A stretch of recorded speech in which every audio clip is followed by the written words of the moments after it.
Hello friends, welcome to my channel more education junction. मैं हूं अंजुश्री मिश्रा। आज हम आप लोगों के लिए जो एग्ज़ाम की दृष्टि से इम्पॉर्टेंट क्वेश्चन है, जो भी आप एग्ज़ाम दे रहे हैं, किसी भी एग्ज़ाम के लिए ये क्वेश्चन आप लोगों के लिए इम्पॉर्टेंट होने वाले हैं। तो चलिए आप लोग इसको स्टार्टिंग से लास्ट तक ध्यान से सुनिएगा, ठीक है। ज़्यादा क्वेश्चन नहीं लेके आए हूँ, बस 10 क्वेश्चन ही आप लोगों के लिए लेके आई हूँ, लेकिन बहुत एग्ज़ाम हैं, ये क्वेश्चन आए हुए हैं, ठीक है। तो चलिए हम स्टार्ट करते हैं। और स्टार्ट करने से पहले यदि आप लोग मेरे चैनल पर नए हैं, पहली बार विजिट कर रहे हैं, तो आप लोग मेरे चैनल को सब्सक्राइब कर लें और बेल आइकन प्रेस कर लें, ताकि आप लोगों को मेरे वीडियो की नोटिफिकेशन मिलते रहें। चलिए तो हम स्टार्ट करते हैं। क्वेश्चन नंबर फर्स्ट, हाल ही में साथी पोर्टल और मोबाइल ऐप किस मंत्रालय ने लॉन्च किया है?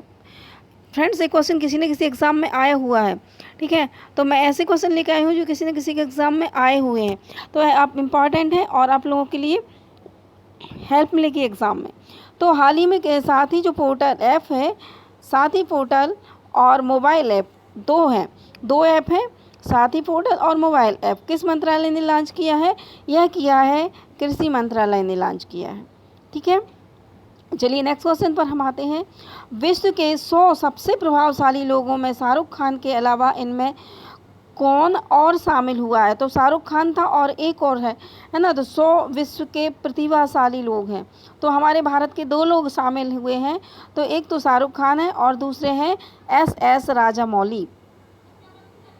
यह जो हमारा एस राजामौली और शाहरुख खान।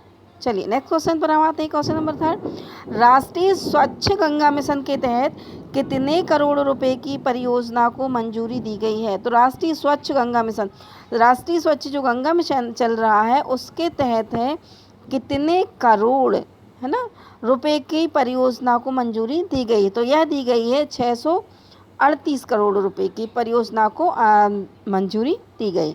नेक्स्ट क्वेश्चन पर आते हैं। क्वेश्चन नंबर 4, भारत ने भारतीय संविधान के डोंगरी संस्करण का, इंपॉर्टेंट क्वेश्चन है बच्चों, भारत ने भारतीय संविधान के डोंगरी संस्करण का कौन सा संस्करण जारी किया है? पहला, दूसरा, तीसरा या चौथा? तो यह किया गया है पहला संस्करण।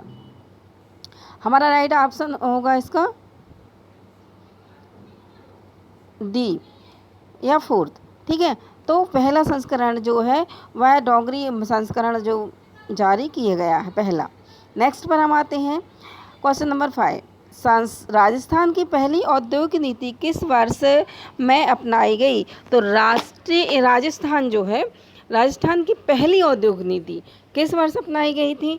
तो यह अपनाई गई थी 1978 में। तो यह अपनाई कब गई थी? 1978।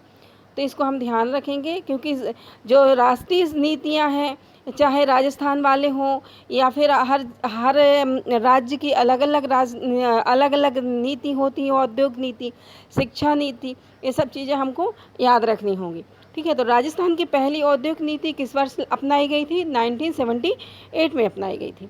चलिए नेक्स्ट क्वेश्चन पर हम आते हैं। क्वेश्चन नंबर 6 पर, मध्य प्रदेश में कहाँ पर करेंसी प्रिंटिंग प्रेस है? तो मध्य प्रदेश में हमारे कहाँ पर जो है करेंसी, जहाँ पर नोट बनाए जाते हैं ना, करेंसी प्रिंटिंग प्रेस है, तो यहाँ यह है हमारा देवास में।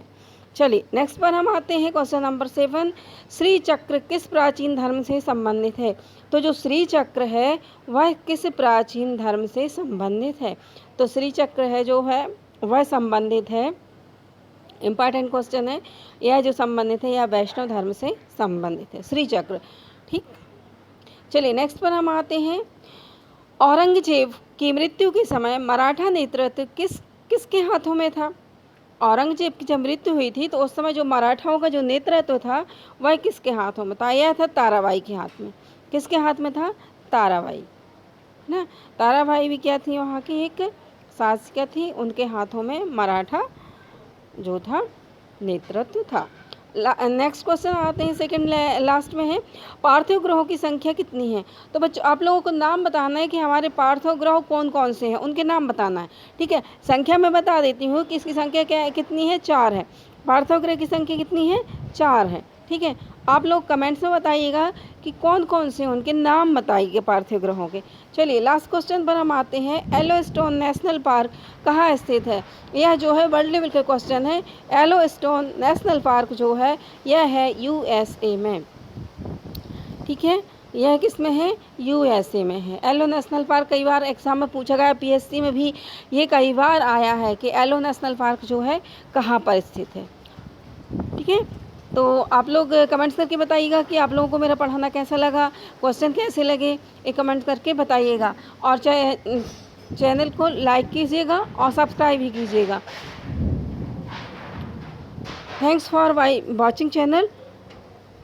मैं आप लोगों के लिए जल्द ही नेक्स्ट वीडियो लेकर आऊँगी जो आप लोगों के जीके के लिए इम्पोर्टेंट होगा। तब तक के लिए जय हिंद, जय भारत।